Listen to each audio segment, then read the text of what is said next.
1936年6月13日，德国汉堡，希特勒来到布洛姆福斯船厂，为霍斯特维塞尔号举办下水仪式。现场的工人纷纷举起右臂行礼，或出于民族自豪，或出于群体压力。但在整齐划一的纳粹礼中，偏偏有一个人双手抱胸，摆出了拒绝的姿态。他就是奥古斯特·兰德梅塞。自从1933年纳粹上台以来，纳粹礼已经从公务员系统逐渐扩大到整个社会。如果一个人敬礼不积极，极有可能被盖世太保找去喝茶。那为什么兰德梅塞即便在希特勒眼皮底下，却仍然选择不妥协呢？要知道，在1931年，兰德梅塞可是主动加入纳粹党的。不过，他加入的动机并非出于信念，而是关乎生计。工作实在是太难找了。上世纪30年代，德国的失业率飙升至30%，相当一部分德国人为了工作和面包而加入纳粹党。兰德梅塞就是其中一个，他也确实得以成为船厂工人。而在1934年，命运的齿轮开始转动，兰德梅塞遇到一个犹太姑娘艾尔玛·埃克勒，两人坠入爱河，定下婚约。爱无关种族和立场，兰德梅塞却因此被开除党籍。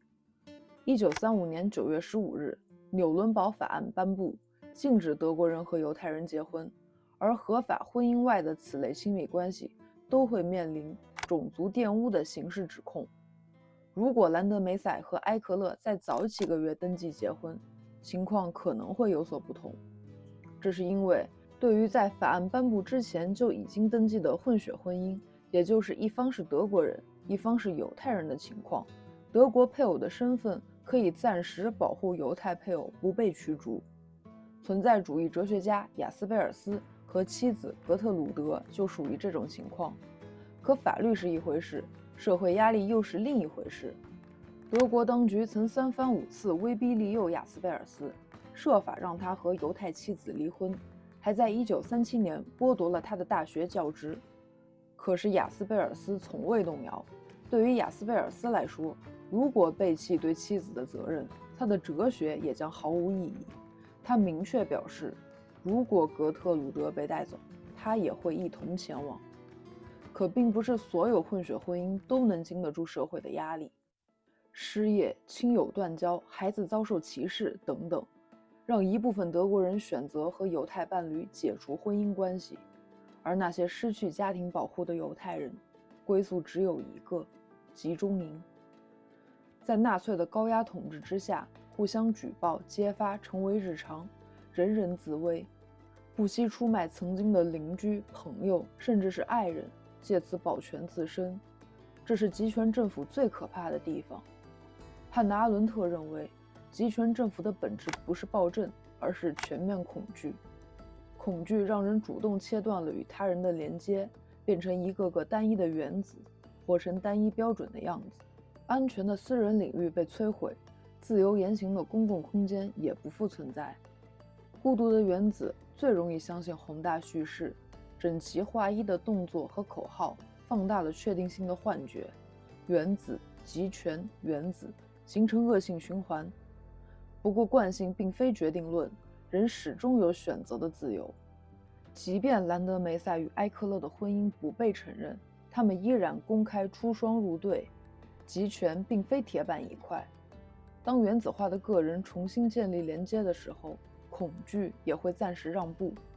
这也就是为什么在1936年，兰德梅塞并没有屈服于集体压力，也没有被希特勒的演说天赋所打动。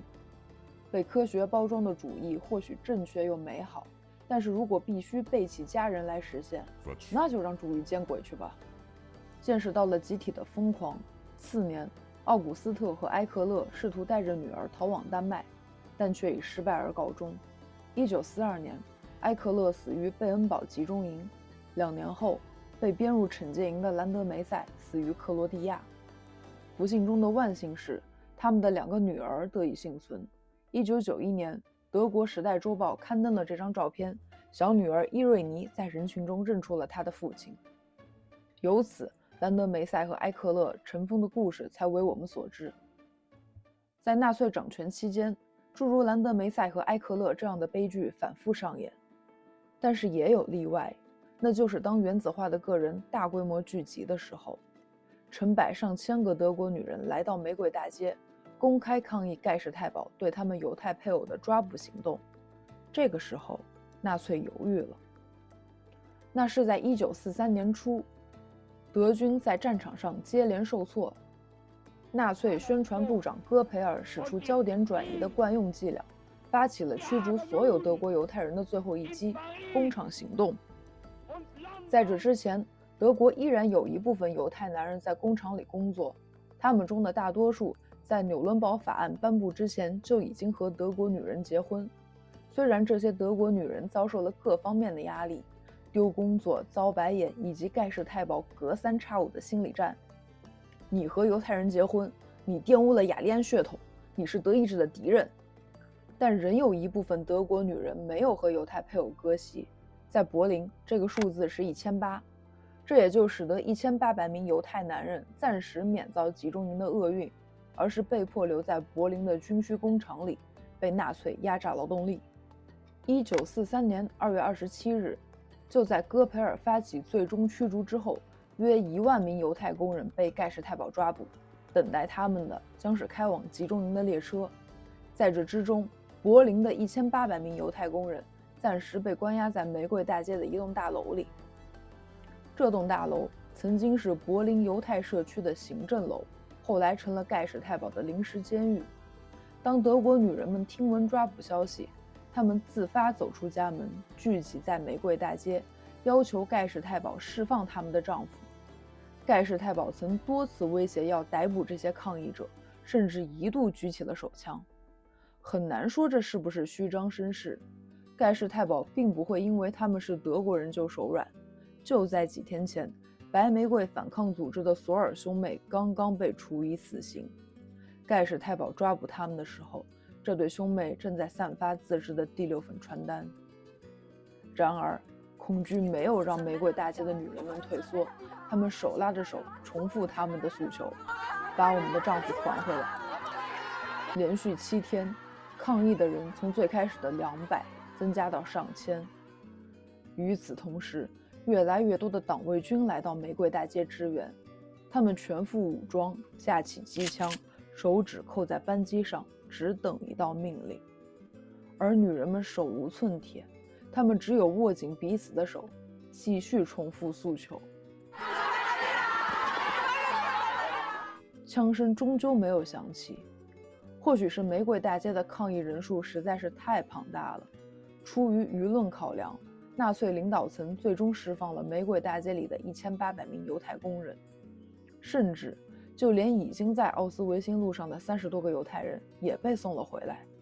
玫瑰大街的抗议是整个纳粹德国时期规模最大、持续时间最长的一次抗议，也是极少数取得成功的抗议。从兰德梅塞到玫瑰大街的女人们，从个人的不妥协到群体的发声与行动，恐惧并非不可战胜。当原子化的个人出于爱和责任建立真实的连接，集权的锁链也会有松动的可能。